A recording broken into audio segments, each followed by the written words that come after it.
Кошаркарите на Гостивар го задржаа лидерското место на табелата, откако во седмото коло на домашен терен го совладаа Евроникел 2005 од кавадарци со 94-87.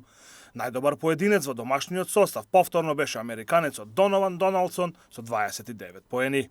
Следното коло Гостивар повторно ќе игра на домашен терен, овој пат против Куманово. Екипата на Шкендија со убедливи 6:1 го доби локалното дерби против Ренова во рамки на 15-тото коло на првата македонска фудбалска лига. Со оваа победа Шкендија остана на третата позиција на табелата со 7 бодови за останување зад лидерот Вардар, додека Ренова е на предпоследното 9-то место.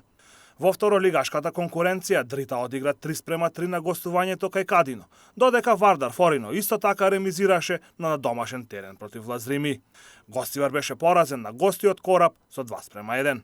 На табелата Гостивар е петти, Вардар Форино една позиција подоле, додека Дрита е на 8-то место. Екипата на Беса од Добридол го доби дербито против Тетек со 2:1 и се искачи на лидерската позиција.